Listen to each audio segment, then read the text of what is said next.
Great, all right, well, let's call this meeting to order. The first thing on the agenda is roll call. Councilmember Lane. Here. Whitmer. Lewis. Here. Vice Mayor Goya. Yes. Mayor Holland. Here. And so for the Finance Committee, do we have Committee Member Jane? Here. Brickley. Here. Sleeth. No Sleeth, I'll note that. Skolnick. No Skolnick, and then Committee Member Hill. Here. And Chair. For the record, they didn't have to be here right away, did they? They had to be. No, No, when they arrive, I'll note them on there. All right. Well, the audit people have to be here. That's part of it. Okay, now, do we have any public comment? Public comment for items that are on the agenda. There's nobody on. Nobody online. Okay, cool.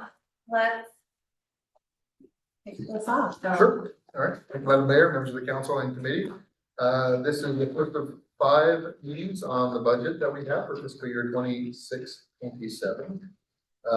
It's a high level. This is the kickoff meeting, so it's very high level. We're not going to go into details of operations, CIP, or anything like that. Those are those future meetings. So Robert's going to go over the budget at that high level revenues, with some projections, forecasts, high level expenditures, same thing. One note to flag as Robert goes through the discussion, and BLF is a big issue for us with respect to the state continuing to not refund or return our money back to us. So that's a big number for us in the future. And with that, I'll turn it over to Robert, who's got a PowerPoint presentation. Yes. So, Give me one moment, did you explain? you should have a printout of it. yes, in you front have of a you. printout of the presentation. I'm in the toilet. Anyone ready?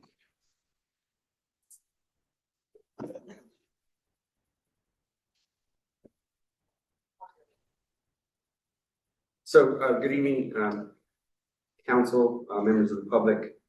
Before you have the presentation for budget study session. Again, with George mentions first study session of the kickoff of our 26-27 fiscal year. It's a high level overview. We're going to recap on current fiscal year. Where we're at mid-year, current priorities identified for preliminary budget assumptions, what we've used, and then take a 5-year forecast within your staff report. This PowerPoint includes everything that was in the staff report, also includes information that was in the 5-year forecast. So go over that. So everything is just summarized in this high-level presentation. So again, recap the fiscal year 25-26 in projections. We're going to review our major revenue sources in the 5-year forecast, sources and our 5-year forecast assumptions, same thing with major expenditures categories in our 5-year forecast, and then just kind of general budget process and distribution, how we go about the next couple meetings. We do it in pieces in budget and the budget calendar.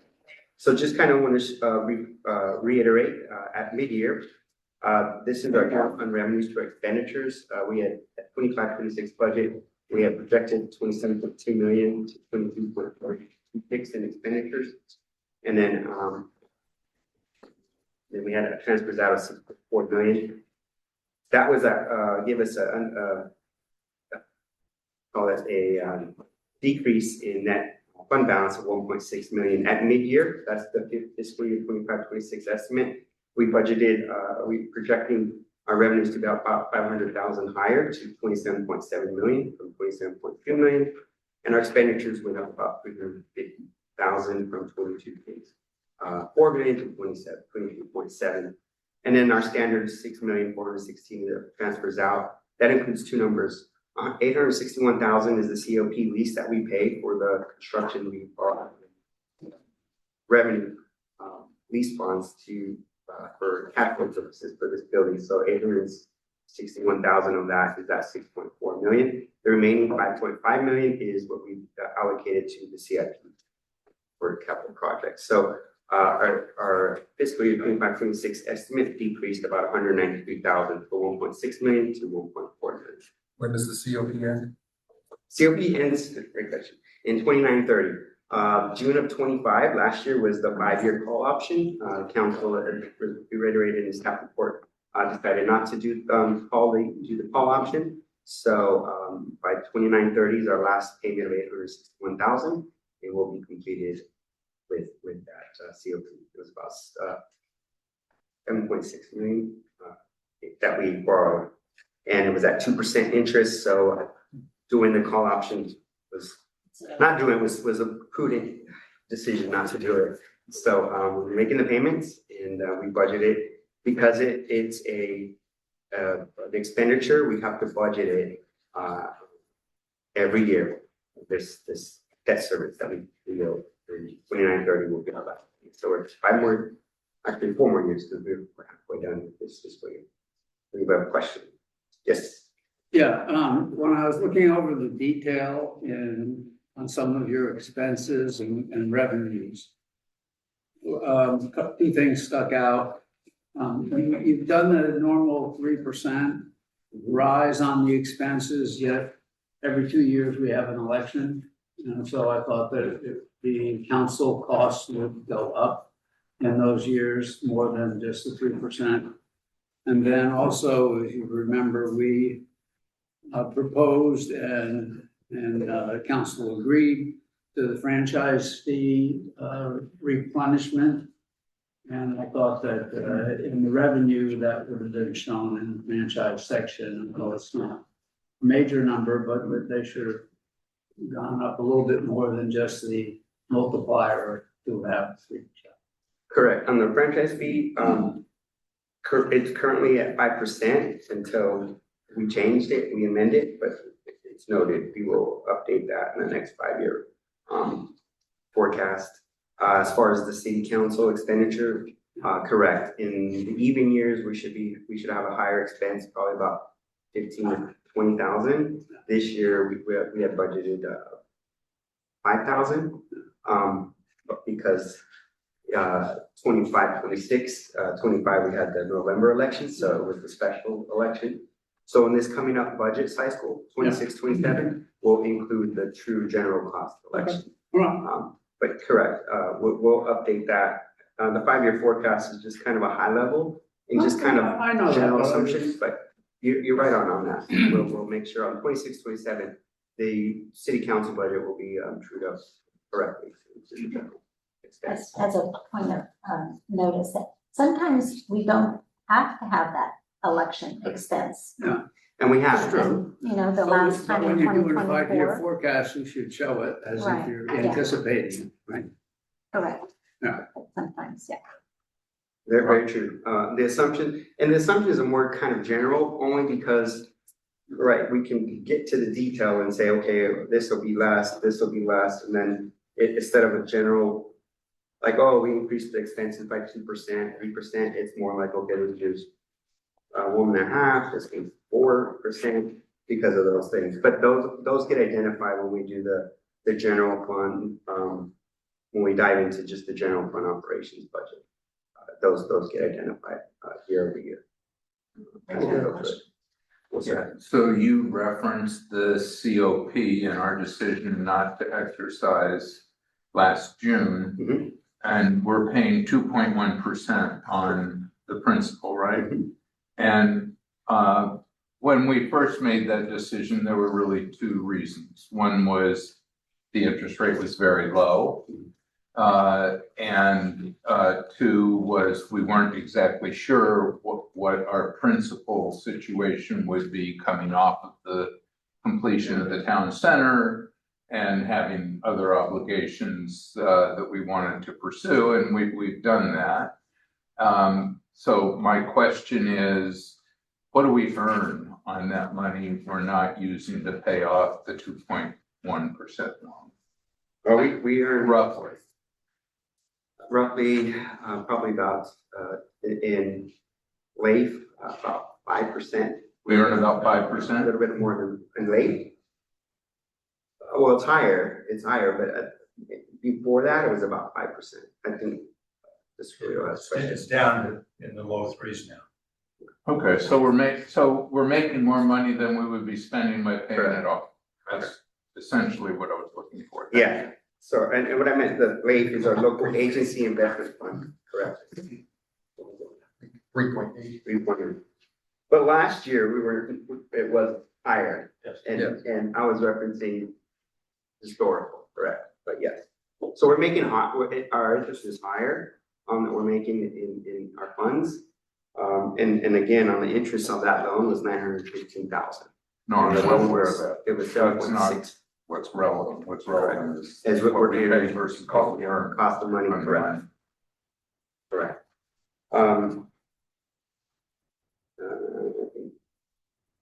That was any more question on it? Okay. So just kind of reiterated, we at the fiscal year mid-year budget, our expenditures increased to 22.7 million. Our projected year-end balance is 10.5 million. And then we have a 15% emergency reserve and a 15% contingency reserve. And it's 15% on our expenditure budget. So that equates to 3.4 million is for our 15% emergency reserve and then 15% for our contingency reserve. And our total reserve requirement is 6.8 million. So at the end of this fiscal year, 25-26, we were projecting the general fund unallocated balance minus those reserve requirements of 3.68 million.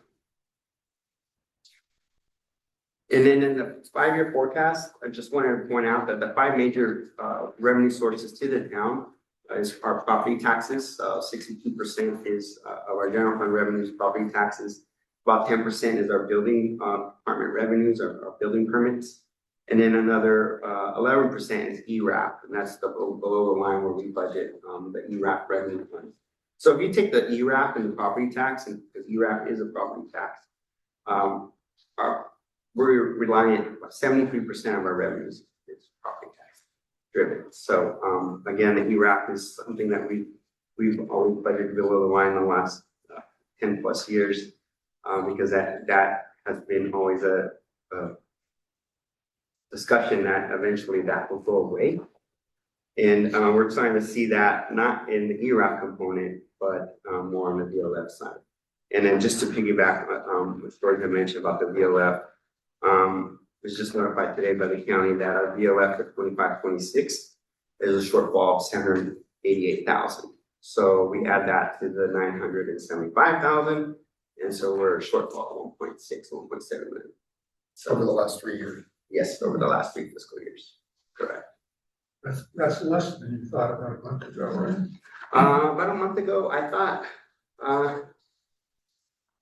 I thought we were going to be about 900, additional 900, so it is less. Only because I guess we received 480,000 at the first half.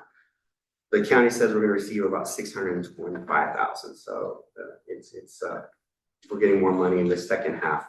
But again, so for 25-26, our shortfall is about 788,000 plus the 900 from the 23-24. Which is in the staff report. 23-24 was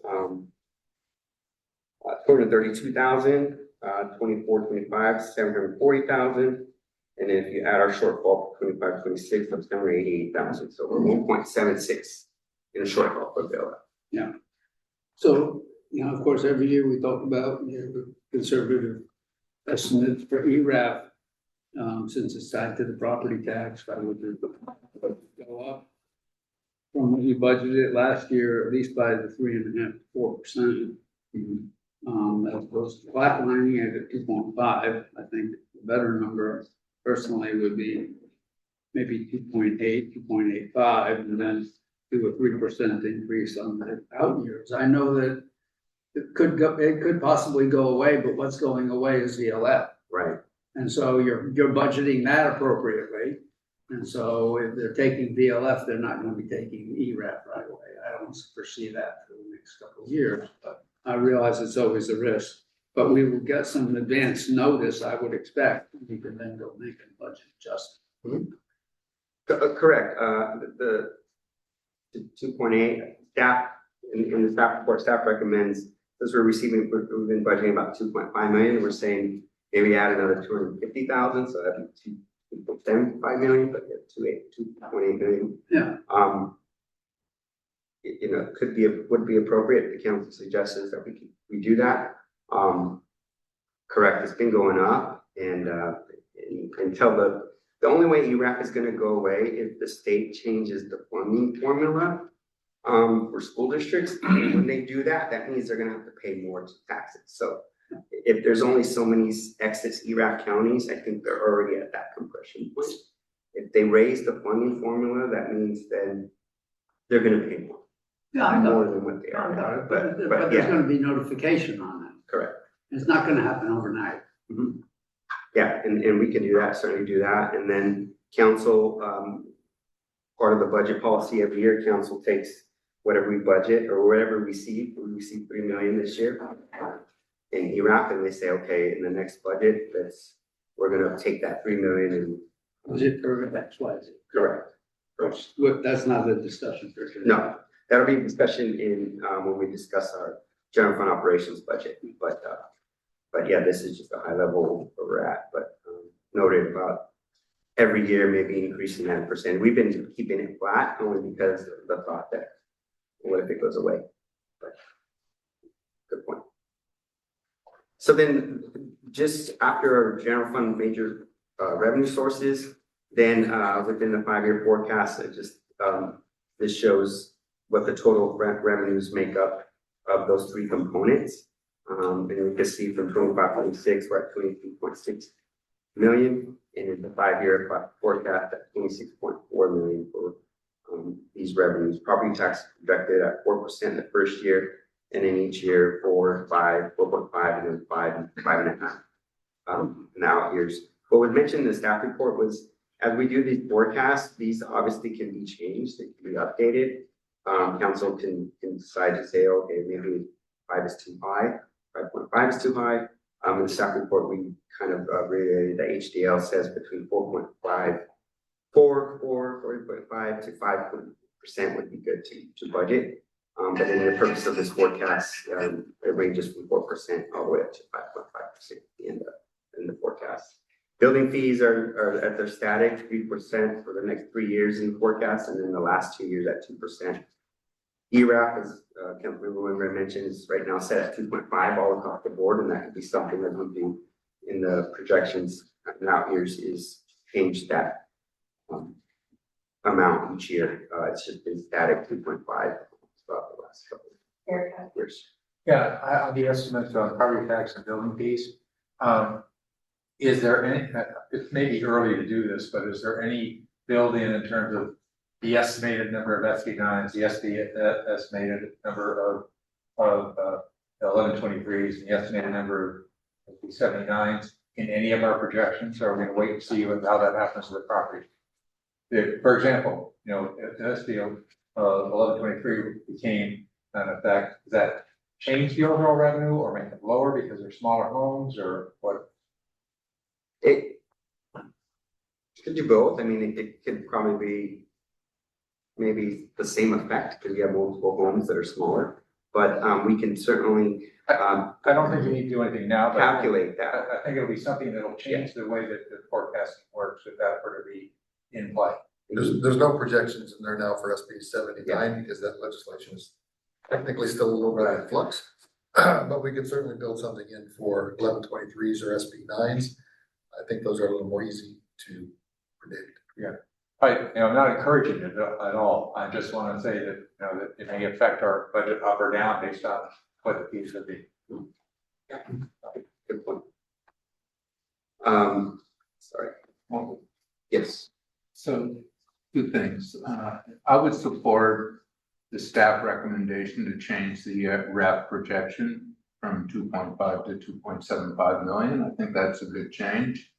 We're always taking the low ball estimate that HDL is projecting, and when you look at the history, we've always exceeded their projection by, in some cases, 3%, on 4.5%. That's a big percentage change. And they estimate between 4 and 5.5%. And the decision for us to choose 5.5% rather than 4.5% is just a projection, right? We're just setting up a number that's a higher estimate, and in fact, based on the history, a more accurate estimate. So it just means that we are looking at what funds we're projecting receiving and how we want to use those. And if in fact the revenue comes in at a lesser amount, then we are going to make an adjustment when we see that. So I don't have any problem with using the 5.5 projection because it's more accurate. Yeah, and it matches the lowest that we've seen over the last 12 years. And actually, that was even higher, 5.65. Right. So 5.5 is probably a better number. I agree. Mayor? Yeah, go Nancy? for it. So I have a little different view. I do appreciate the conservative approach that finance director is taking. And past performances is no guarantee for future successes. We know that, and we know that our property tax revenue is decreasing. Right? So I like the conservative approach. It's increasing. Is it decreasing? Well, at the last finance Yeah. committee, the last one, we had that presentation from HDL. Right. And, back when I was school, when the professor stomped her foot on the ground and said, remember this, that's sort of what Paula Cohen was doing when she was up there, when she was talking about the projections for property tax revenue, saying, I may have talked about a lesser amount in the past, but this is real. You're gonna see that line get closer together for your revenues and expenditures. Your property taxes just aren't gonna go up as much as they used to. So I wouldn't recommend that you budget at the higher end. Well, just tagging on to that, I mean, there's so many tear downs that Atherton has to, tear down and reset the property tax calculation with a new home. So, I mean, that is a diminishing return of inventory. We only have our little, 11 square miles or whatever it is. So, since these are just projections, isn't it nice if we project low and we come out higher? I mean, I like to think I've got less money in my bank account, and then at the end of it, a little bit more.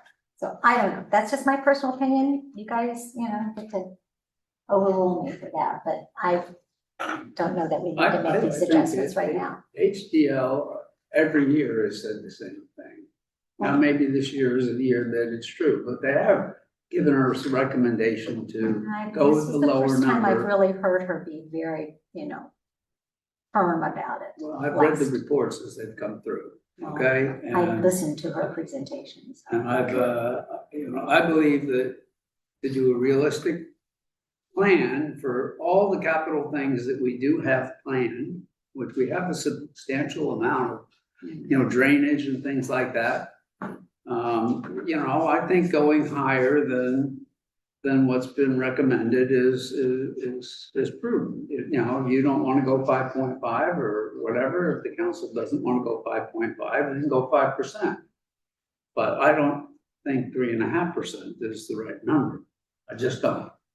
I think that's really, we underestimate the revenues, which is prudent, and we overestimate the expenses, which again is prudent. So, I think we need to, get a better feeling on what our revenue is going to be, really. Hard to project. That's my 2 cents. The CPA's got a view on this whole thing. For me, the budgets need to be your best expectation of what really is gonna occur. If you decide to be conservative with something in your expenses, then go ahead and do that. If the revenue is projected to be in the 5th year, 500,000 greater than that, you put in $3 million. You shouldn't look at your budget and wonder how aggressive or how conservative it is. What you should do is look at your budget and say, how realistic is it? Then the committee can react to, hey, guess what? We didn't get what we wanted. So for me, I start to distrust budgets when people start to put in their own perspectives of maybe it's not going to happen or maybe it is going to happen. I just like it to be as real as possible on the get-go. So if that means that historically it's been 3 to 5%, then I've put in 3 to 5%. I would like to ask a clarifying question, so Elizabeth said our property tax revenue is going down. That's not That's not correct. It's basically they're saying the rate of growth is predicted to go down. Correct. Right, Okay, I just make missed sure we're Yeah.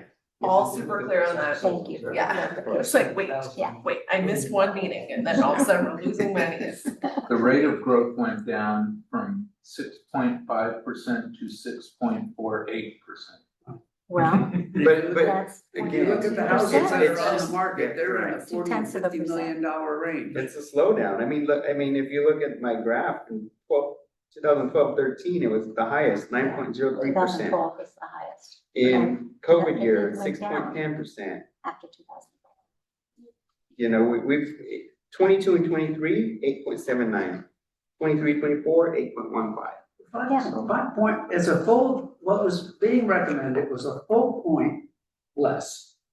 Okay? It's not like we're saying make it 6.5 and you're looking at 6.48 and getting jittery. Well, the other thing is that staff is proposing that it be 4% for 2 years, then go to 4.5, then go to 5, then go to 5.5. I think the right way to approach a budget is to be as accurate as you can be. And we can see it's well above 6%. Now, maybe it'll go down below 6%, but 5.5 is substantially below 6%. Instead of just saying, let's use 5.5 at the end of the 5-year period, it makes more sense. It will be more accurate if we use 5.5 the whole way through. So I think that's a better decision. And I'm new, so pardon me if this is a dumb question, but what are you basing the 4, 4, 4, 5, 5? Where did you get that number? I understand where you're getting your. I'm basing it off of, HCL says for CPI from 2%. Okay. Growth, building, they have a 1.7%. Then you have other, improvements. I'm saying, I'm It's just trying to the get to the 4, consultants. correct. It's because that's what the consultant. And that's what they see, our biggest driver, other than CPI, is construction. And, that's about 2%, so 4%. And then you add in other improvements, so it could be between 4, 4.5. And that's what I'm going off of, just seeing how it has been the last couple of years. But, And they get to that number by evaluating the building permits that were issued and projects that are gonna be coming online as completed projects for the county assessor to be assessed for property tax purposes in this fiscal year. So those projects are 2 years old. And they've done that every year. Yes. Plus And have we plus ever- the improvement of the Prop 13 rates. Yeah. correct. Have we ever tried to reconcile their records, since it sounds like the recommendations have been quite a bit off? Have we ever tried to, or asked them to say, well, last year you predicted this and this was this, what accounted for the difference, like kind of forensic? Yeah, they'll provide a final report saying these are the final numbers. When they meet with us, it's everything through October, November. And then there's still the November, December months to get added, and then it just depends on when the tax assessor puts them on the roll. There's sales and, reassessments that occur that they aren't able to predict. And that counts for some of that change too. I mean, if it's, If I recall what she said, basically at the time she did this, year-to-date sales were less than last year. Correct. And the median price was less than last year. And so she was basically saying, you can't expect to have 6.5% growth. And I can't remember what number if any, she came up with, but. Yeah, it was between, I think it was 4.5, what she said. Yeah, she mentioned, yeah, you can't get to the 6.5. Although it was Sales were higher. right. From all the It real was estate less. people that send stuff in. And then you gotta count it, take into consideration some of these projects, like 3 years, Right. 3 years, 4 years in construction. Right. So maybe there is a true up, right? In 1 year we have, we're 6.5, we're 7. Well, why? Because these 3 houses finally were finished and they're on 5 acres or 4 acres, 2 And how acres. much for Yeah. delay fees? It gets screwed up Yeah, it every year does. when the facts come. Correct, So this is just about projection.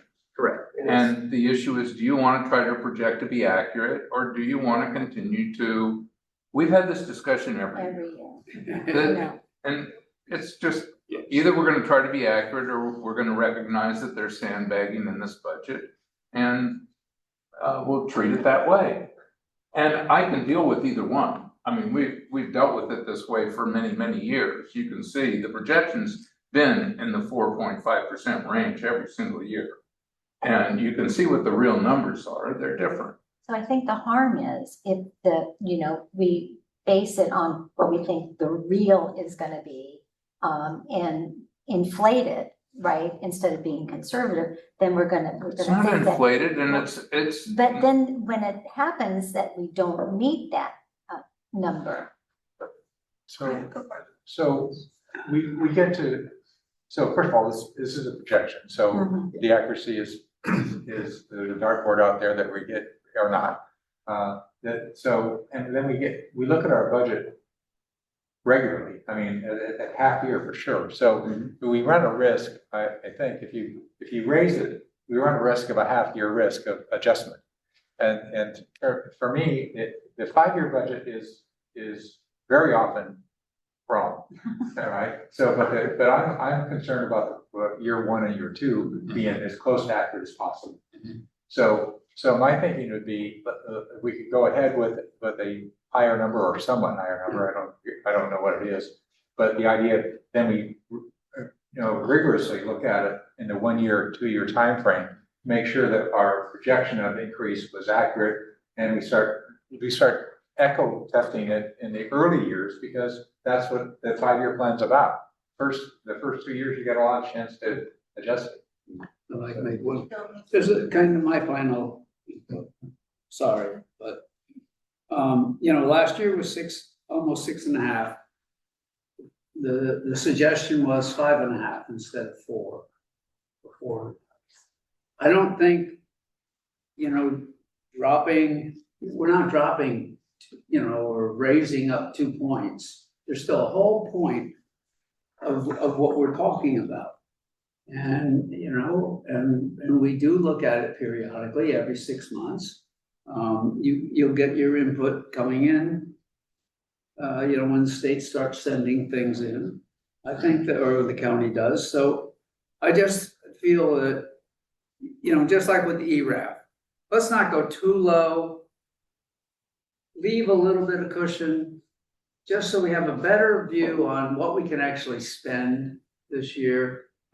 I just think that that's a prudent thing to do. And, as you point out, hey, we look at this every year and we bring up the same stuff every year. So those of us who have been here for many years, maybe we'd like it to move a little bit, okay? We'll move it.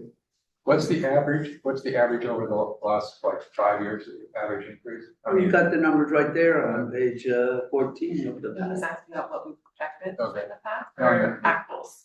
those are actual. Yeah, these are. Yeah, 8.79, 8.15, 6.5, and 6.48. Add those together and you're gonna be in the 7 range. Yeah, right. But it's going down. Correct. True.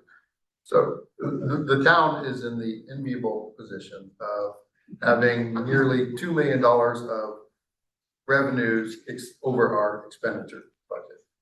So we're not at a tight between those two things. So 0.5% or 1% change in our property tax revenue isn't going to affect us operationally. It would affect us on the CIP projections down the line when we're trying to do capital projects and things like that.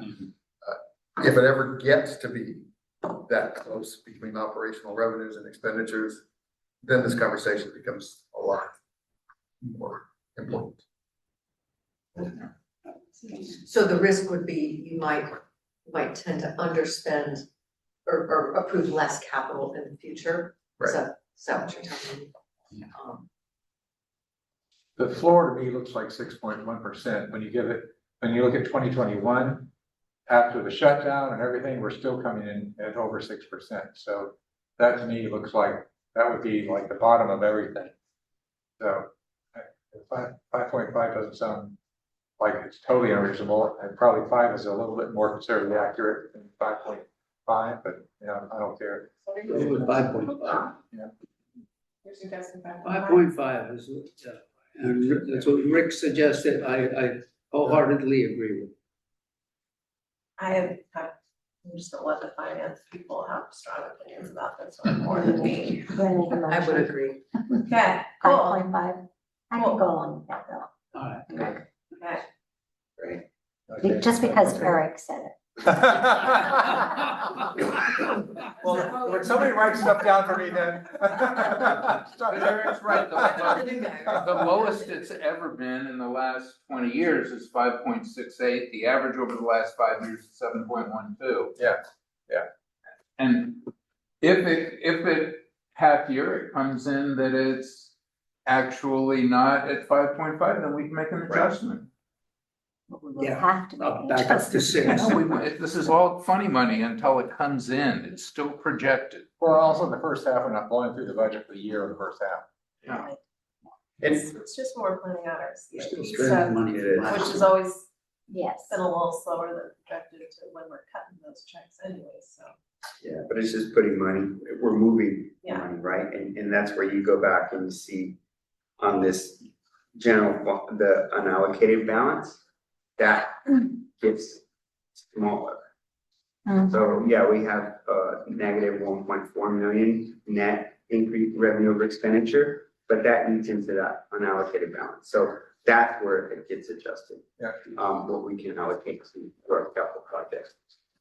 But no, we'll noted, and then just again too, on increasing the property tax, we're increasing it, but then we're running into this BLF issue that we didn't have a couple years ago, we Yeah, were but we're maybe projecting short those to go down. 500,000, 600,000, but I'm will be adjusting, I put those in the budget accordingly, Yeah, but,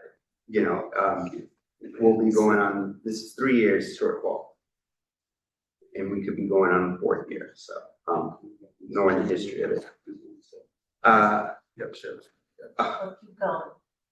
I'm sorry. We only have 65 pages to go.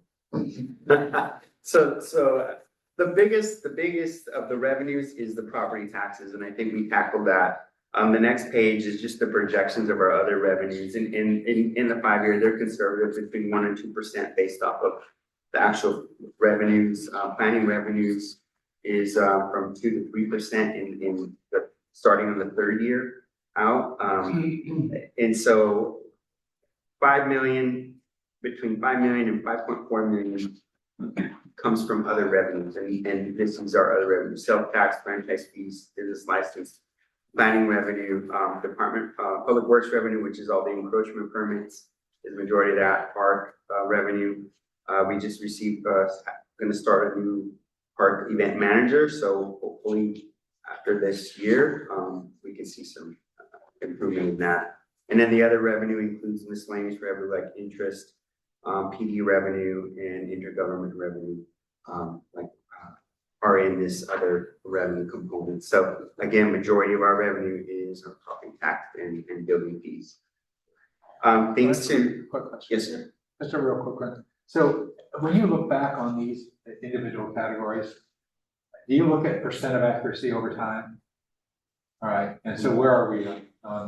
So here's where I'm coming from on this. If we're coming in at 4% over a lot, then I would be saying, let's cut it to 2% over accuracy. I mean, let's get more accurate, but not risky.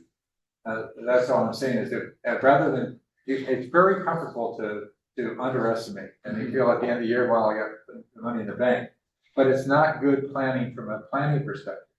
All right, so each of these categories has had a trend of accuracy. And some of them more than others. By looking at each one of them over time, let's say a 3 or 4 year window at least, we're gonna get a sense that, we're consistently overestimating in these 3 categories. I want to figure out how to adjust for that overestimation. No, and we do that. And again, just for the purpose of the 5 year forecast, we do look at trend, we do look at where we're at, sales tax, is the place of fee, franchise fees. Again, franchise fees are driven: 1, refuse; 2nd, water, Cal Water. We get franchise fee. We get a franchise fee for cable, franchise fee for water, cable, garbage, and, Internet. Cell phone tower. no, water, electric, yes. I kept saying it, but I was passing over what, the electric. So those are our user base, right? So again, that's the end users on that. So that we look at and we gauge it. And the 1%, 1 to 2% on some of these is just for the purpose of forecasting is accurate in the sense we're not building it up 1 year and then bringing it back down. Another case is planning and public works revenue. Those are construction driven. And so I can't say, yeah, we're gonna do 500,000 in planning and then next year we're gonna do $1 million, because that again is just what's in the pipeline. So a lot of these are just projections, but we do look at them. And when we go through the process of the budget, we verify, yeah, we believe this revenue is gonna be the same. And what was listed in the staff report was some of these numbers aren't like expected, like hardcore numbers, they will change, but just projection point to see where we're at in 5 years, if there's anything that we need to dial back. Or our major focus right now is the capital projects and to see if we have money to flow through. So that's the major purpose, but these will change, but as staff noted that anything that is driven that's specific, like property taxes, others, we will make sure that we update year over year report. The numbers look consistent with the budget that you had in the most recent council report. You know, where you showed what the budget was and where we are, you know, they're consistent with those numbers. And you know, Eric, as you know, planning is a precursor to building, Correct. which is a precursor to the public works permit. Right. So those three are all tied together. So when we're projecting what planning applications are in, that helps inform the building permit number, which helps inform the. Great. Yeah. Great. That's what I was wondering. And then you that, okay. Correct. And then just a quick note on those community development revenues in the staff report. We just 2 years ago we barely did we barely increased our user fees in our construction fees, and not been increased since 2012. So we're starting to capture that. Yes, sir. Yeah, so that number, the building fee number, is a little bit unusual revenue for us because associated with it is a direct percentage of expense. Since the building department provides the service and they get based on our recent adjustment 65% of the fees. So in fact, we're showing the fees, but what we really need to monitor is the relationship between the fees and the expenses. And I think over time, we need to look carefully at how that has changed as a result of our putting in place the 65% fee. Because we significantly increased the cost that the developers have to pay for the development. And that is obviously going to provide an enormous benefit to our service provider, who's getting now 65% of that increased fee.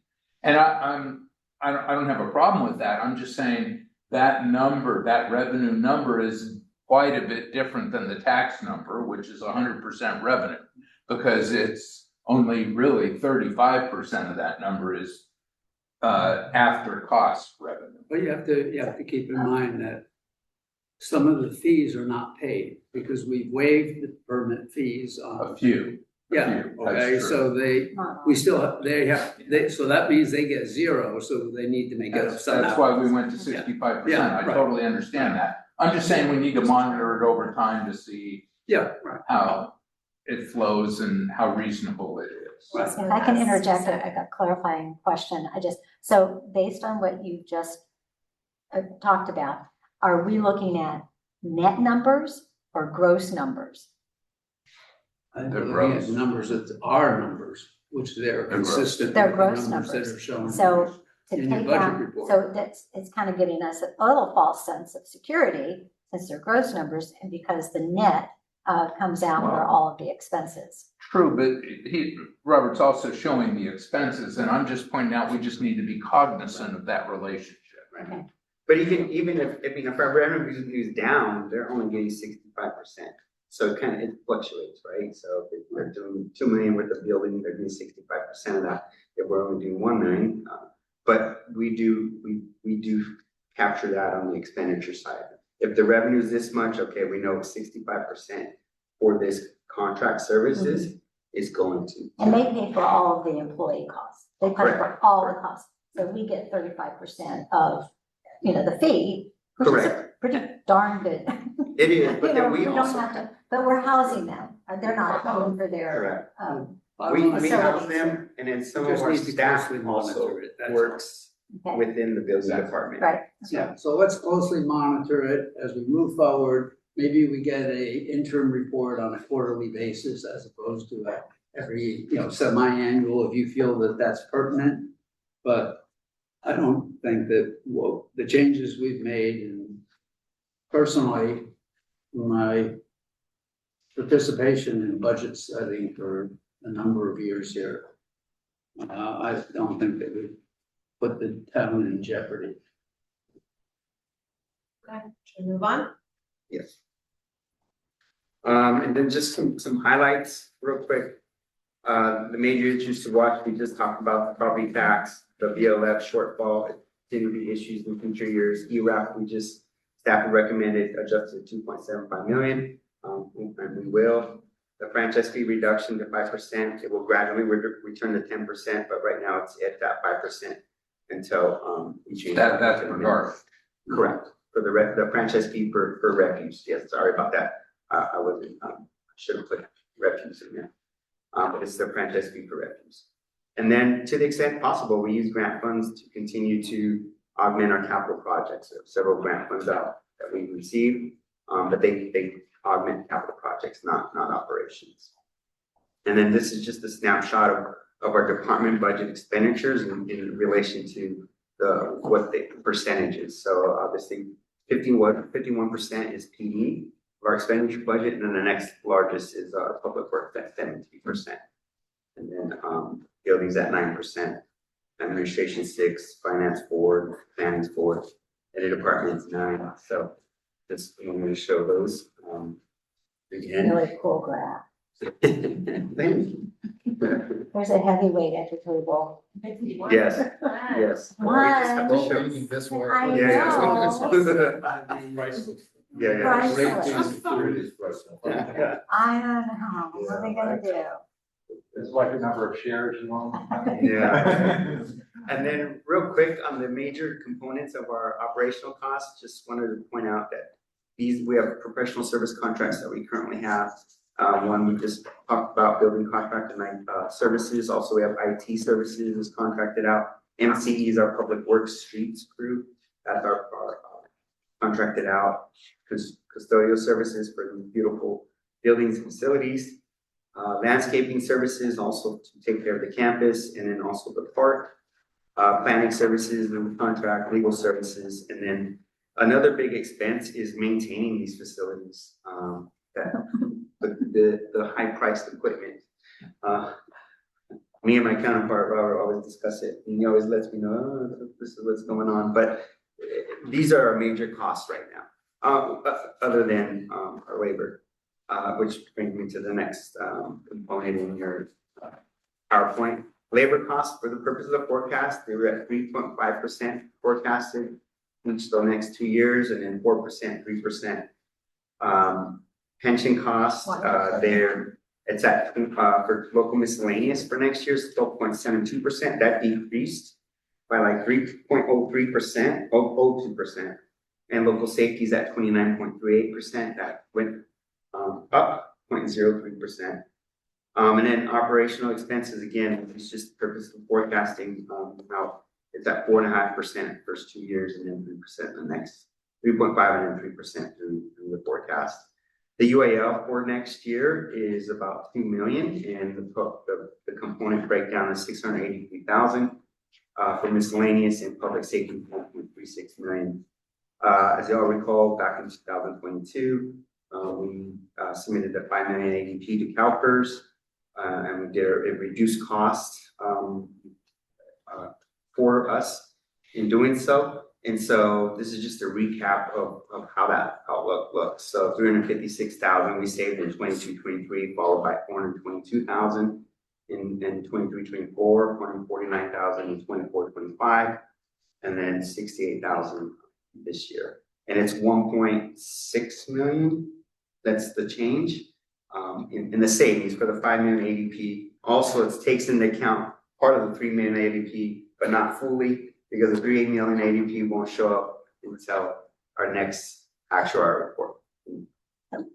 Well, We have the finance committee. This involved with budget, it. for the UAL is before the 3 million, and it will show up next year.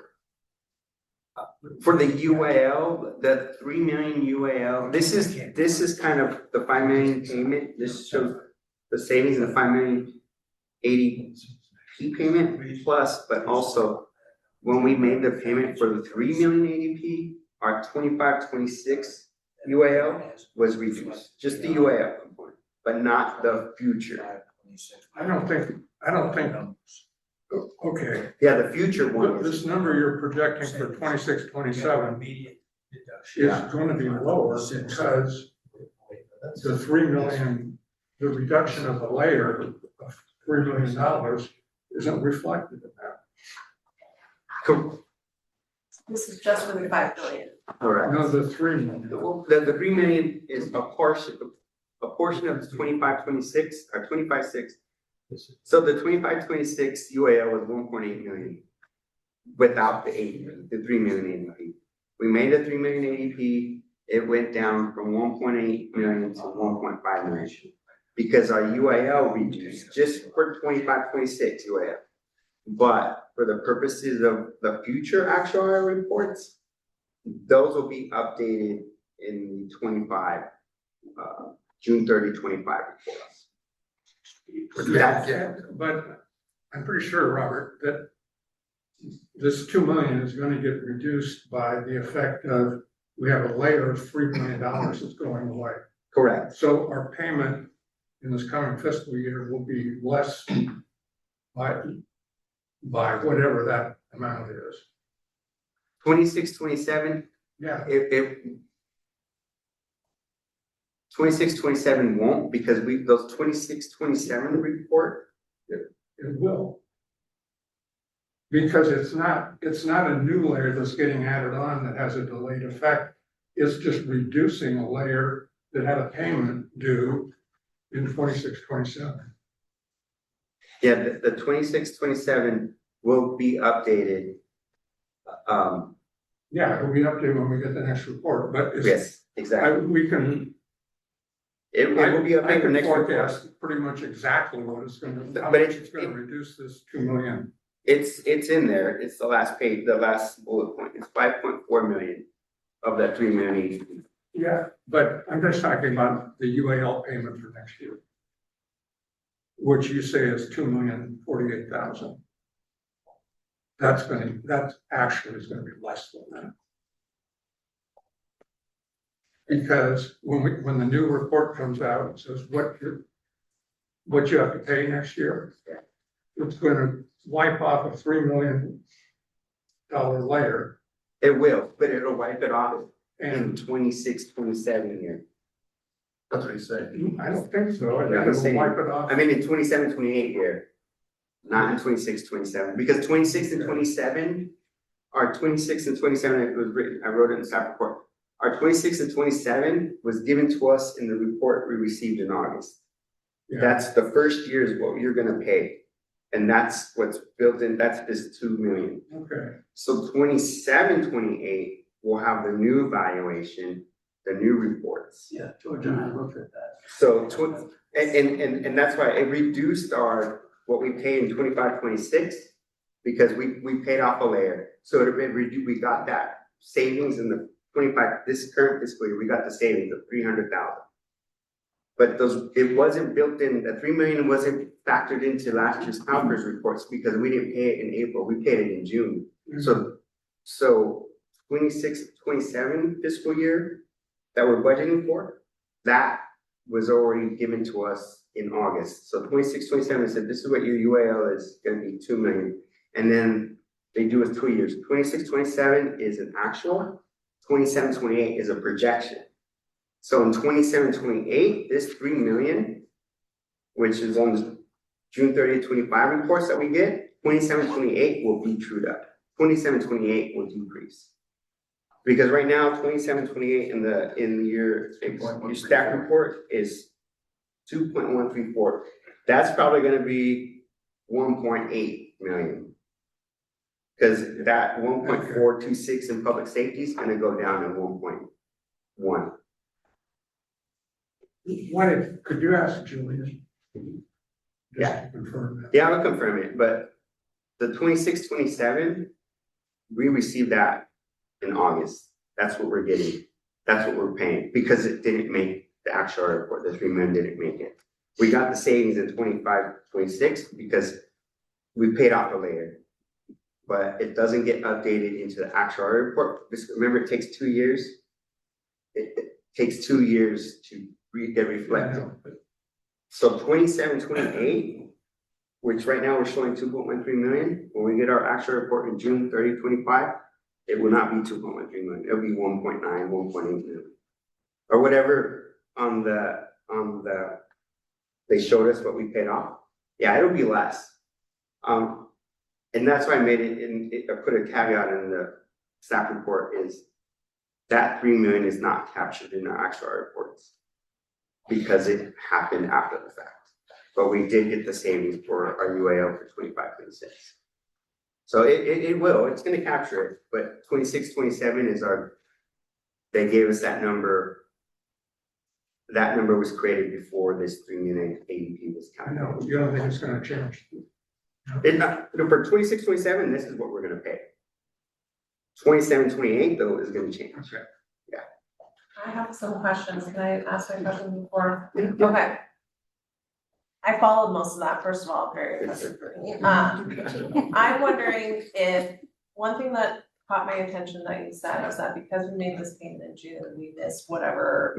If we had done our payment in April or March, would that would have impact on this number? Yes, the 26, 27 number would have been less. So my question is, should we in the future not be doing payments in the summer so that our payments are reflected in upcoming actuarial reports? Would that make more sense in the future? Well, and that's what we did back when in 2022, we paid that in April and it was captured in our actual reports that August. Yeah. 'Cause we Right. paid You can't it. pay it in April unless council agrees to pay Yeah, it. I mean, Well, we it's don't like do it if all the time. If you guys are gonna be pitching this one in the future, maybe like get your Yes. schedules together to come Right. at a better time of year is what I. It's really had a it one-off. We had it all together plenty of time. But wait, It's the really a real one-off. question Yeah. is, does it reduce real costs to pay it in Exactly. April, Yeah. or does it just get reflected in a report? It just makes it more timely in that 1 out year. Yes. If they don't reduce this coming year, we essentially will like earn interest at 6.8% on that 3 million for the year. If we pay it in April, No, so we're gonna make it no matter what, Was it a bigger number? because we paid it. yeah, there'll be bigger reductions in the future if we don't actually get a reduction. And then the investment return at the end of June 30, 25 was 12%.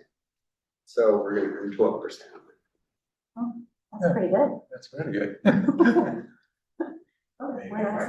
So, first off, Robert, thank you for giving us what the funded pension funds look at, 77%. I remember when they were Yes. a lot lower numbers, and those aren't reflecting the numbers that we just talked about. Mhm. So they will go down, and Right. we might even be funded at maybe closer to 80%. So anyway, I think that's a far cry from where we were 10 years ago, or even more. And I think we're one of the better cities in We're in California. good position. Yeah, So we're very good. 77% is, while it's not perfect, it's pretty good. And the OPEB, we're in great shape on. So, I think we're addressing our expenses good. So thank you very much. Thank you. Have I mean, some extra. And we weathered a lot of changes up until now with CalPERS, right? UAL as a function of expense, all the discount rate changes. Before it was like 7.3, now it's 6.8. So a lot of these changes have taken place and we weathered that storm and done good. Yes. For this $5 million payment, for you track all the actual reduced cost, is that reflecting what was predicted when this was decided? Like, are we on track to hit the numbers? Since $3 million were predicted to get $5.4 million of savings, so like. Yeah, well, on the 5 million, we were projected to 2.67 million.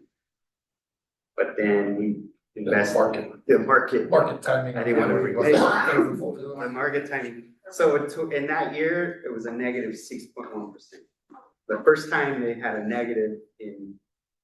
But the savings were exactly what were forecast. No, they were, but then when you have a New loss. layers. Yeah, they get new layers added. So it was 2.6 million, now we're about 1.6.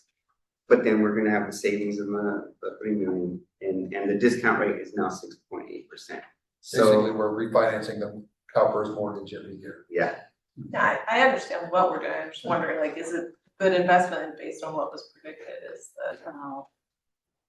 Some council members didn't think that it was a good investment at the time, but, you know. Yeah, it was a good investment. though. In the Hindsight. long term, it will be a good investment. yes. Yeah, But maybe it wouldn't be something we would do this year. There are other pressing Right. things that we could spend some money on. CIP.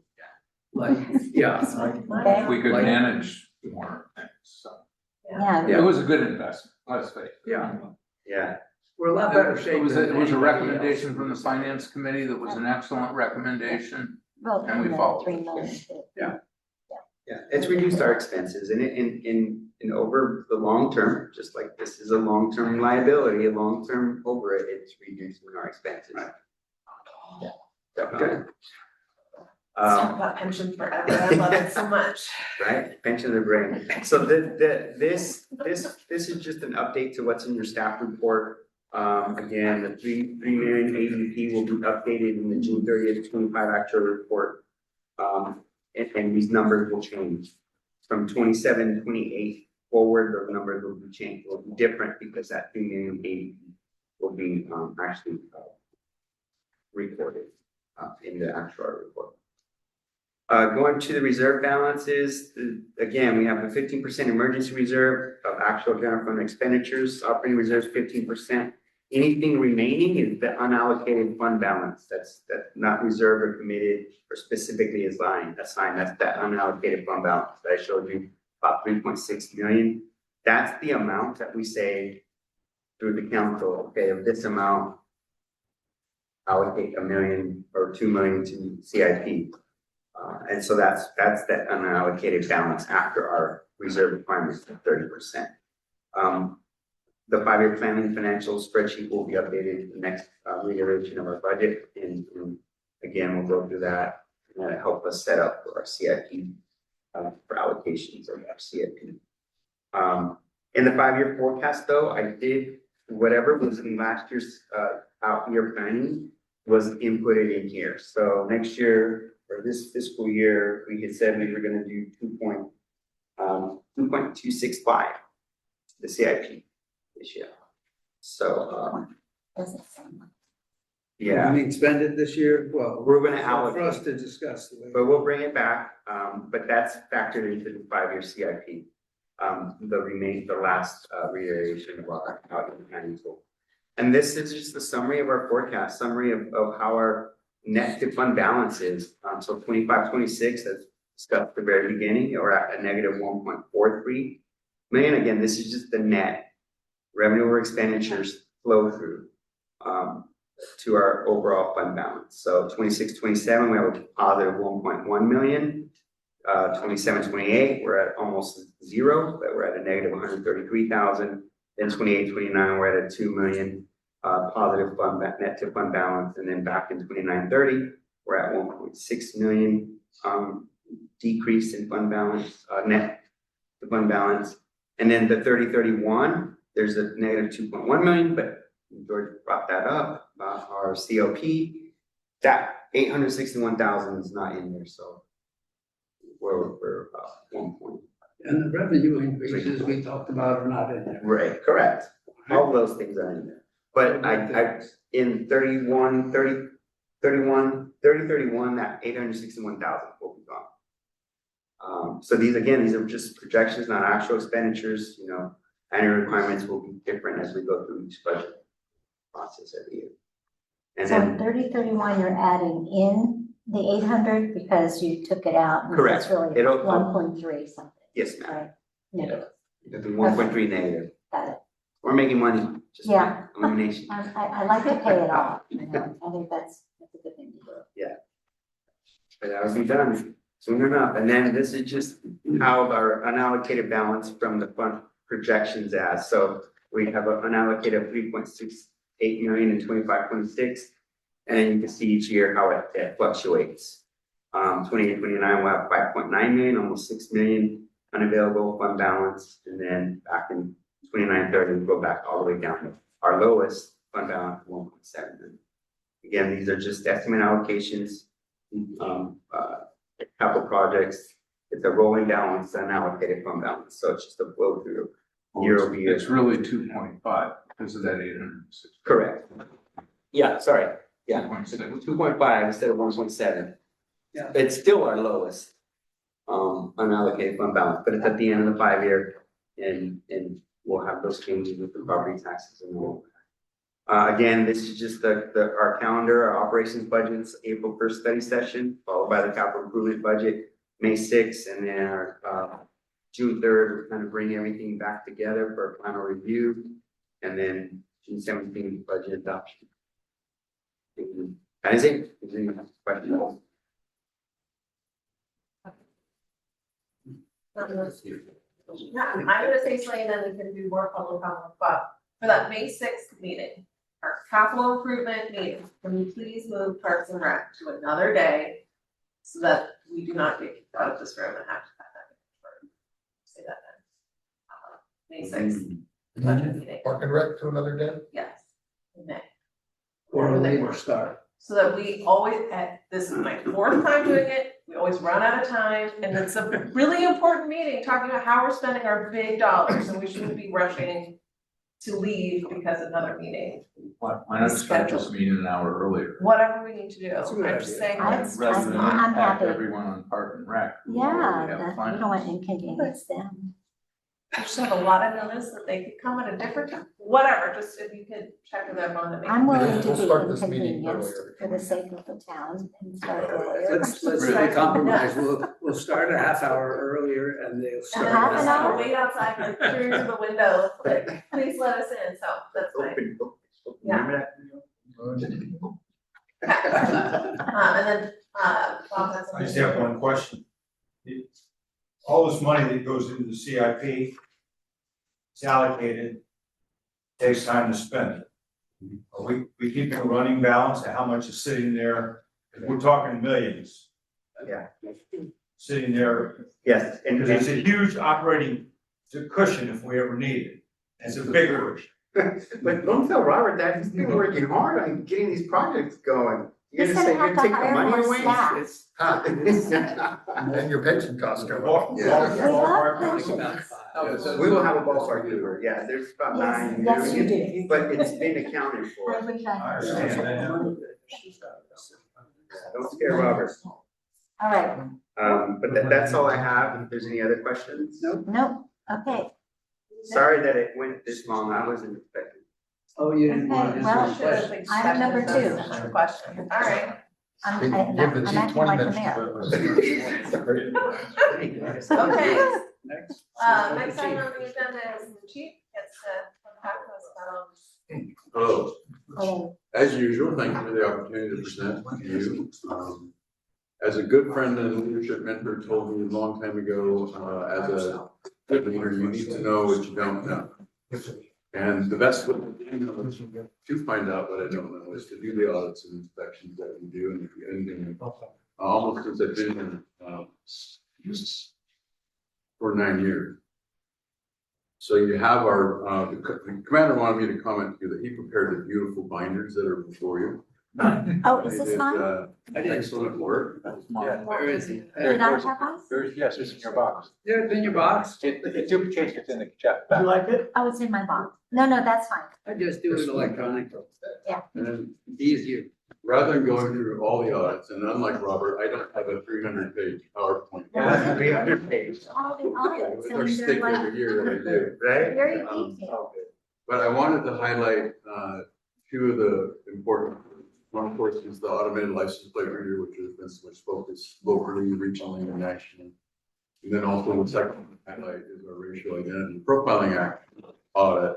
And of course, after my comments, any other questions you have on all the other audits, because they're all. I will be happy to answer those. So first on ALPR, our vendor of this block is also referred to block, we refer to it as ALPR. I wanted to discuss, why we deployed it, how we're addressing the serious national concern about privacy surveillance, and of course, what really brought it to the forefront was the federal access meeting, immigration, and ICE. So what is the ALPR system? It's a series of high-speed cameras. We have almost 60 in the town. I think we probably have the most maybe in the county. They capture license plates with timestamps, location data. They do not have a facial recognition component. They do not capture pictures of people unless it happens to just be a particular circumstance. They capture images of cars and license plates. They convert the images to data so it can be queried. And they aid us in locating stolen vehicles, identifying suspect vehicles, and supporting criminal investigations. This technology was widely adopted because it does aid us so well in investigation with valuable data that previously we probably could not have. In the importance to public safety is we use it to identify stolen vehicles quickly. It has an officer safety component, so we know what officers, what they're walking up on when they do stop the car. It support Amber Alert and missing persons. We do have a success story with the Gray Alert, which is when an elder person goes missing, usually for dementia. In this case, it was dementia. And the system acts as a pointer system where we were able to identify him leaving his area of his residence. He ended up in the San Francisco area. And because of that, we were able to, send investigators and forces there and eventually locate it. So that was a good success story. It places vehicle at crime scene, like burglary. It aids us in hit and run investigations. We have numerous success stories with identifying hit and run vehicle suspects with camera based on a description of the car and their location. And based on that, we're able to utilize the data and the tool to capture the license plate and identify the driver. So those are just some of the few legitimate crime fighting tools. Nationwide concerns is privacy and then mass surveillance. I think part of the problem, the technology advanced so quickly and it got ahead of inflation and it got ahead of concerns. And most of those have been, or I should say mostly all of those have been addressed by FLOC quickly. We've been engaged with them since 2017 and they've responded as quickly as they can to put in what we're now calling guardrails. Prevent misuse and to prevent concern or to improve concerns about privacy to reduce those. And I think part of the concern too is the amount of data and how long it's stored. We only store it for 30 days. I think some other states may be storing it longer, but it is only held for 30 days and then it's gone and we cannot re-access it. I understand the concerns about privacy. And I think a lot of it is maybe a lack of education and knowledge about the system. People feel that their privacy is invaded and that we're tracking their movements and where they're going. I know there's concerns about, religious locations or maybe abortions from other states and tracking it that way. I understand the concern, but at the same time, I think if people understand what the system is, I can't follow you from your house to Safeway a particular location. I can get a proximity and maybe where you're, but we don't just, for example, Elizabeth, we don't actually track you. There has to be a legitimate reason. I don't have time to track anybody. There's no reason to track anybody, but I think the public would expect us to track somebody that is a suspect who has committed a crime, may committed a crime, and use the tool properly. Another great success, go ahead. I had a quick question about that. Is there a way to partition the data so that like a pathogen resident finds out at 30 days, but other people who are pathogen No. stay longer? No. 30 days seems like a short period of time for you to get an investigation going, particularly for somebody that comes from another, like San Jose, up here to steal something. Well, I think well, first off, the rationale is just storage and the cost that it would be. And then also, and correct me if I'm wrong, Commander, but I think usually within 30 days, we would know of a certain situation if it's that rapid. So I don't think there's that many concerns. Okay, so you wouldn't want it longer? We initially had it longer, but it just came down to what the company was able to provide and support. And after soliciting input from law enforcement agencies, came to the 30 days. Since we're having a little Q&A, may I just make a statement? Absolutely. I'm a big proponent of this. In fact, my neighborhood grouped together, and there's 12 or 13 of us, and we bought into installing on Alejandra and Emily there. I think we initially installed 2, and now I think there's only 1. And so we just all re-upped again. So we have one resident who's kind of the leader of the group and sends out, you who wants to participate again in next year, and then we divvy it all up. So I think it works really well for us. Yeah, and thanks for reminding me, when Block offered that opportunity, we took advantage. We realized it would be a good test to see if there was still an appetite within our residents to do it. And overwhelmingly there were, because as you know, we started a public-private partnership years ago and been very successful where the majority of the cameras are funded by our residents. Mm-hmm. And so that kind of, when I was talking with George about it too, it's kind of indicator that there is still a lot of desire to have this type of technology in town. Can you walk us through how, because I think none of us have issues with Atherton police accessing the flock cameras. It's when other agencies have access. Can you explain that process and all of that? Yes, I can. So when Block first started, they had a system, it was like a national registry system, where if, say we got an invite from some police department in New Hampshire, say, for example, you could accept that and started creating this national database. I always scratch my head, and so the commander when we would get these requests, because I don't see a need of having to get access to the police department in New Hampshire. Before I forget that thought, say there was a need for that. Say you were one of our suspects and we had information to believe that you might be in New Hampshire, I would contact that agency. They could check their data with an official request, with an official reason, and give us that information. More logically, it's most criminals don't travel that far, and we're dealing with local criminals regionally and statewide. So within the state, and now for Senate Bill 34 that I provided, that information requires that there is no out-of-state sharing. There is no sharing with federal agencies. In fact, the system is set up that it doesn't allow an agency in California to attempt to do that. So Block has responded very quickly to put every guardrail in place. Does that mean the system can't be abused? No, you'll never have that opportunity. It's similar to the system that we use to run a driver's license when you're stopped. That system can be abused. And talk about privacy violations, there's all kinds of information in there. But how you prohibit that, first off, audits and inspections to find misuse. If there is misuse, that officer would be fired. That's a huge deterrent. Can it still happen? Yes. Could Rick and I be at a party and Rick says, I think somebody or one of my kids is moving here or there, or I think, is an immigration question. Could I go get that information and give it to him? Yes, but I would be fired if that were to come. So I can never sit here and say we can 100% prevent misuse. But I have full confidence in the officers that we have, the training that we have. The audit is showing that we're using the system correctly. I think it's an excellent tool that we should maintain. I put some information in there about Mountain View, which brought it to light locally. There was never any nefarious use or misuse. It was quite frankly, a good example of not having audits and systems in place to check and determine that their cameras hadn't been adequately installed to not allow access in.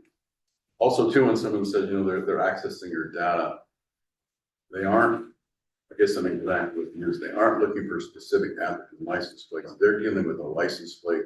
They're plugging it into the system to see where it may have been. And if we do have a hit, then that data is provided to them. If we don't, then there is no data that's being relayed to them. Yes. So your staff report very clearly states that the audit system and analysis found no evidence of unauthorized use, misuse, or data sharing with U.S. immigration or any agency engaged in immigration enforcement. Was the system accessed by any federal agencies not related to immigration enforcement? No, and they can't. So I think it's been the last 2 years, Dan, 1 or 2 years. About a year. Yeah, that they can't. Okay. And also they've even gone so far. And is that because of, is that because we put in place certain guidelines when we set it up with Flock that Mountain View failed to do? That came, well, it's potentially, that came after when Senate Bill 34 was enacted, that says no out-of-state sharing. That's when the system was locked down and nobody could do it. So Mountain View, I believe, if I remember reading about Mountain View, back in 24 or earlier 25, when they discovered that whichever cameras were allowing that, then they went back and fixed that. You know, and unfortunately, in my opinion, they knee-jerked a little bit and, you know, shut all their cameras down and they're no longer using it. I don't know if they're going to be reactivating them, but it was just an unfortunate thing that, again, had you had an audit and system in place like we do, you would have detected that. The only ones locally that I know of within the county is Half Moon Bay is deactivated their cameras. I believe San Carlos did or is about to. And I was just at our county chiefs meeting this morning, roundtabling, no other agencies that they're aware of or any city council are considering that in San Diego.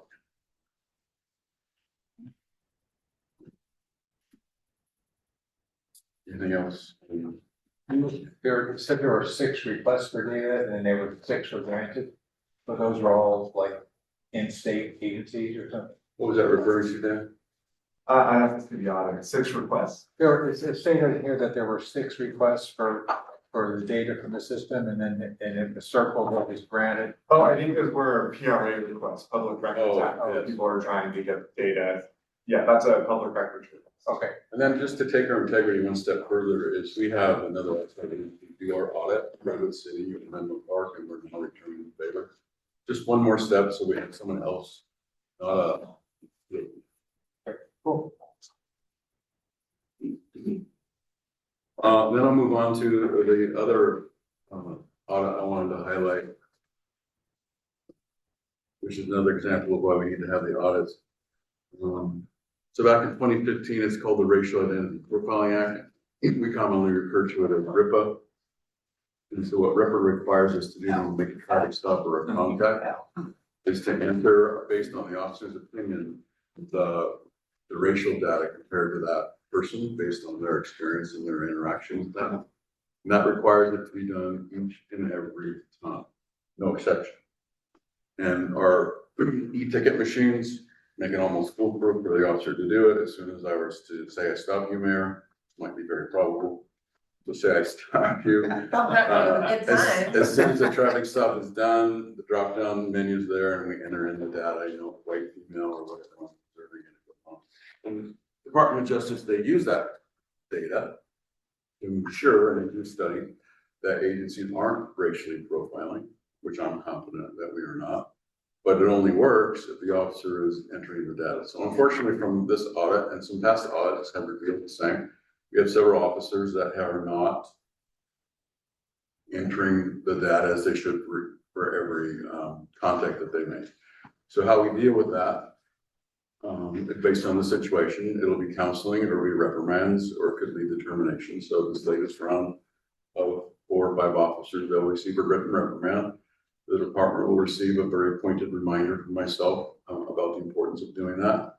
So we don't wait till the end of the year to find this out, which is something we should have been doing before. We're gonna do a monthly look and a quarterly look so we can take care of it, as the year progresses. Would the officers that have the issue in a particular role? More likely you're gonna find it with our traffic officers that are doing a higher volume of stops. But that's still not an excuse. Right. You need to complete your work. Go. Yeah, it looked like they were traffic officers. Still, George. That pretty much ends my formal presentation unless you have any other questions about all the audits.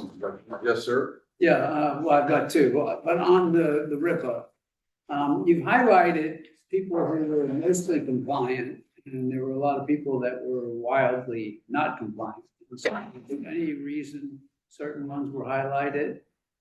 Are those the stars or? Well, the ones that you see with higher violations would be just like Eric mentioned, that they're traffic officers typically because they're doing a higher volume of stops. And I think what happens is they get a little excited about getting to the next one and the next one and the next one. Okay, well, I was just talking about in the report, like, the first one is 50 and 52 citations. That person is highlighted, whereas other people with substantially more or even similar didn't get highlighted. I just didn't know what the highlighting is. I don't know what the highlight is. Okay, all right. So my other question was on the alarms. So, and George filled me in on some of the information. It seems that, I guess, with over 1,500 alarms being monitored, and the number of people that are actually paying, and even though you've been following up, you did some follow-up last year, that we need to do a little bit more, take an additional step. Not to say we're not gonna cover you if something happens, but at the same time, they need to pay for that service. Yeah, so George and Robert and I had discussed that yesterday and more today. I think George's suggestion is good that we do a follow-up letter, just like any other bill, and maybe another follow-up letter, and then ultimately, we would stop monitoring. They would be notified, and we would stop monitoring their alarm. Okay. And then it would be up to them, have to go to an actual alarm company and start paying for the alarm. So I think just that procedure in place will be something. Yeah, well, a lot of people already have the alarm company going, so all it's gonna do is, if you're not gonna monitor it concurrently, then the response time is gonna be slower, which they need to be made aware of, not intentionally, but the alarm company has to get the alarm. They check and make sure it's not a false alarm, then they call you, 5 minutes could go, and when it takes 3 minutes for somebody to get in and out of the house, they're gone, and you can't do much. Right, and just what you mentioned is the information we put in the newsletter. This would be Thanks. And these categories are not inclusive, right? So a six in the 6 times is not reflected in the number for the 5 times, because they would be inclusive. Yes. Okay, good. And then from 4 on, that's a pretty small number, but it costs you a lot to cover those people. So that's the group you're gonna focus on? for For the 4 false alarms and above, buildings. Yeah. Or for that letter thing? yeah, so every time they go out, right, and then same thing with the false alarm thing, remind me, do the same thing, follow up letters. Okay. Yeah. We put a penalty system. Right. In a couple of ways. Yeah, I knew that. I just wondered if there was a threshold where you're saying, hey, this is the number of false alarms that's gonna be the issue, or you discontinue. Well, with the false alarm response, we wouldn't, if we're receiving ones, we would still respond. Okay, It's just a permitting. okay, got it. I see in the report that there were 1,246 alarm calls. I don't see how many alarms are monitored by APD. It's about 1534. Good question. 1534. Okay. And, when you look at material like we look at, you compare things and judge what makes sense and what doesn't make sense. And I'm looking at under the finance, you show the false alarms, and you show billed 11,300, rescinded 1,500, total bill 9,800. I assume that's what that is, and paid 2,600. That's quite a difference between 9,800 billed and 2,600 paid. What do we do to? That's where we have to work more closely with finance to send the reminder. So is this just what's managed by the police department, these numbers? And if they aren't paid, in this case, the $7,200, which is about 80% of the numbered bill, do they go to finance and then finance follows through and collects, and that's just not reflected in the numbers, or are they never collected? I think there's a couple of different issues. One is the permitting of an alarm system where turbo data through finance. This is all false alarm. It's all false alarm, so all that collection of false alarm is all on Yeah. finance. We send them a letter, but dispatch lets us know we've had our 7th false alarm. Now they're triggered, so we send $600 payment, they fine, we bill them. Then we communicate with dispatch, if they got paid, if they paid or. and then we Because send it that back. money doesn't come to you, it goes to dispatch. No, it comes to us and then we notify dispatch, we got paid, we'll let dispatch these false alarms that we billed, we will pay. And a lot of times they're repeat. Yeah, so. So you send it to collections, or they don't? So What do you do with it? Why We keep it, we keep sending the letters. And Why- why wouldn't we just set it up when we get set up with a system, you get a credit card, and if you have a false alarm, you get billed for it. I mean, a lot of services do that. Well, and remember, these aren't just alarms that are monitored by the PD that are false alarms. These are also alarms that are monitored Oh. and other Okay. folks as well. So we don't have that connection. But the policy question that's coming up is a good one. Do we want to begin sending residents to collections for $100, $200, $300, $400 unpaid bill? Well, so that's exactly right. That's the right policy. That's where I'm going on the policy side, but before I get there, I just want to understand the facts.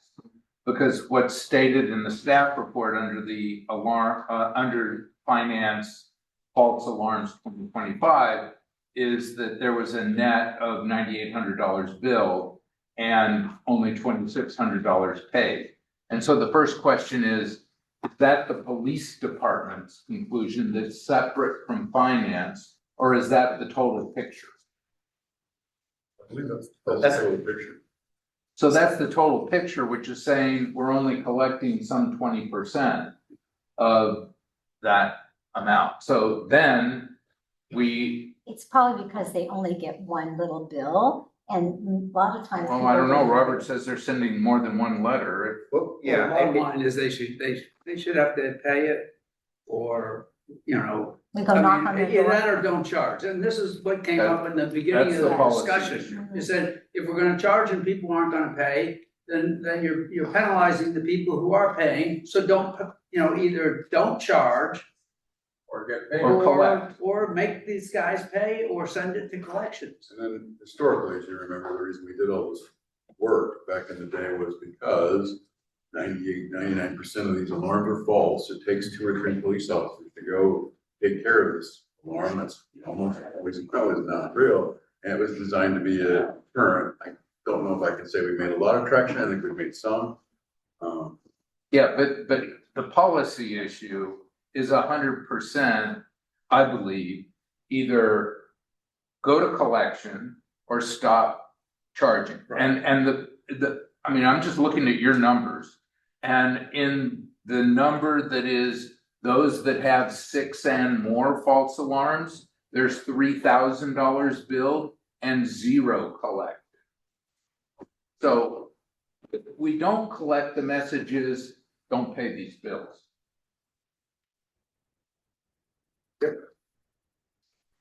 So I think, we need to follow up. We need to follow up on the fee and making sure that people are sending it in, because the other reason we were doing this was to get current information about who to call when the alarm goes off.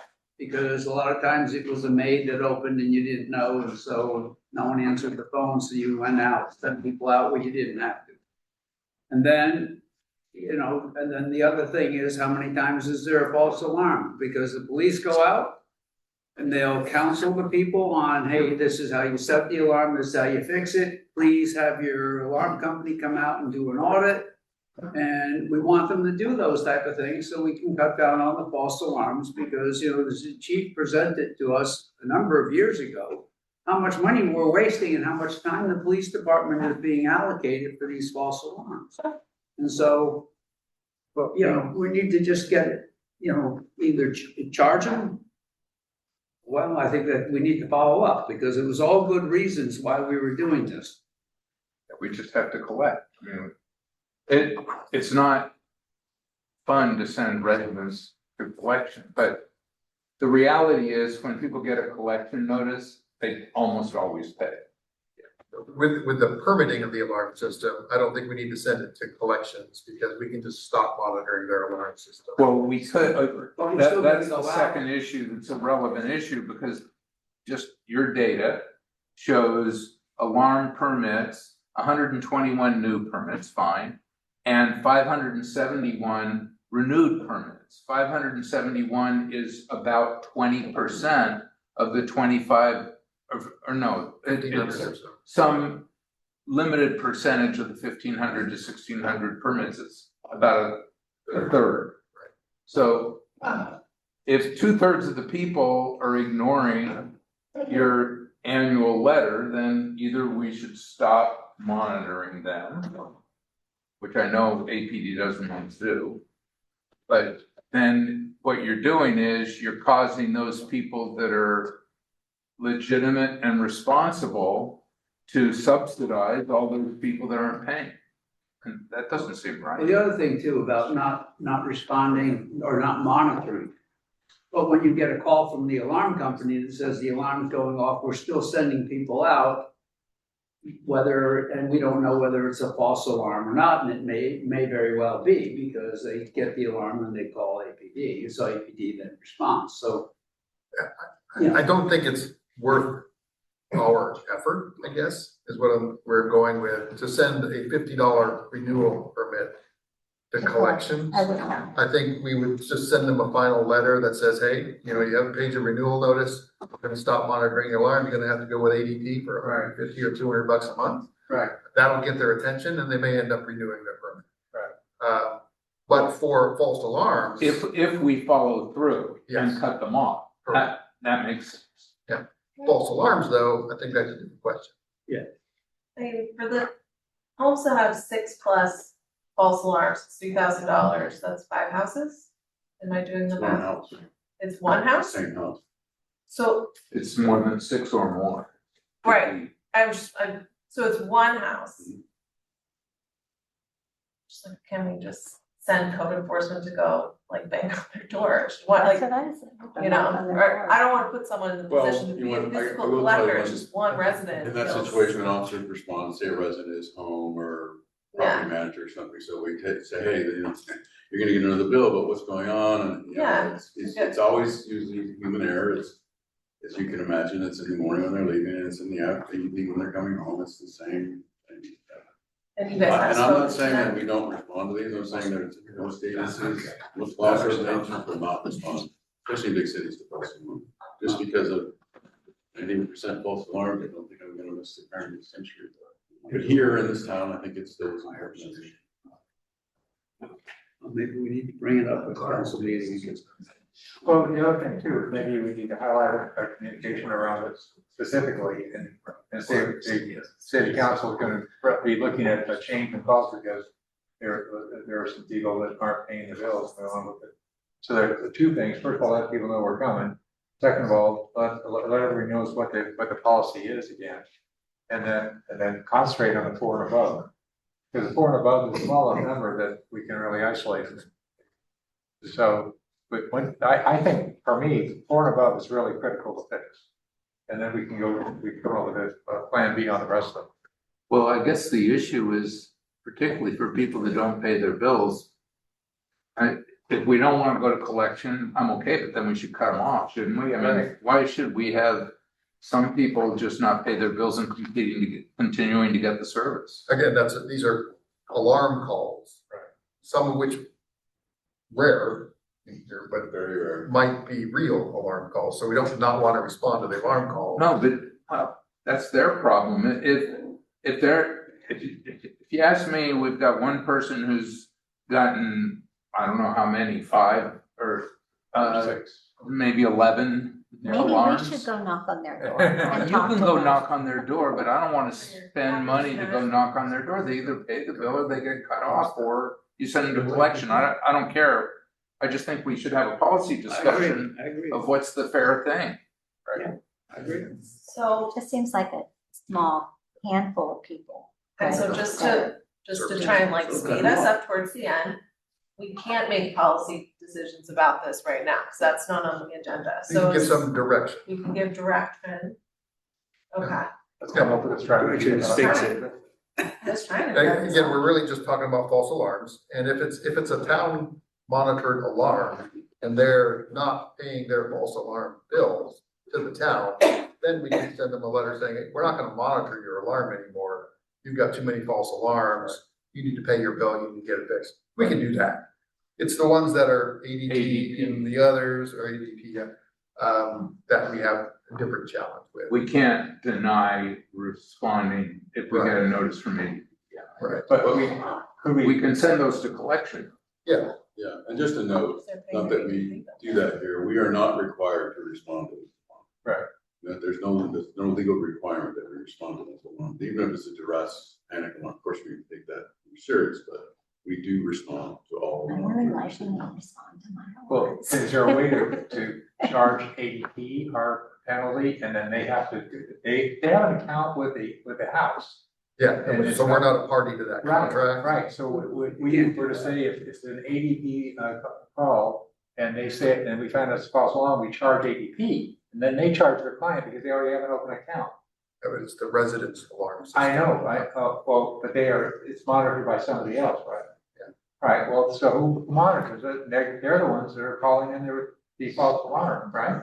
It's not the person that's, right, it's the ADP is calling and saying there's an alarm, right? So they are the ones who are actually technically giving us the information that turns out to be a false alarm. Interesting idea, we can evaluate that. Okay. And come back with some recommendations on how to manage that in the interest of time. Yeah, I tried this. Yeah, I know. That's a good idea. I, for me personally, would like to know how many houses are we talking about here before we create like a Right. whole new policy, if it's Right. two, 5 residents, like, Right. that's what I would like to know Right. before we start. And how many are still in town? Yeah, I mean. let's just all like have our meeting in a driveway. I think staff should come back with a recommendation on how to address the discrepancy between the fact that we're billing an aggregate of about $20,000 for false alarms, and we're receiving about $5,000. Yeah. And separately, come back to us with a recommendation about what to do about the fact that we have 1,500 to 1,600 people getting serviced by APD for their alarms, and we only have 571 people paying the $50 renewal. What should we do about each of those? Right. Okay, we can do that. All right. Back there. Cool, all right, and are we adjourning this meeting and You're then? adjourning this Yeah, meeting and motion break and then reconvening we'll later. start again. Okay, great. Can I ask a question in public question? Okay, yeah, make it quick, Ken.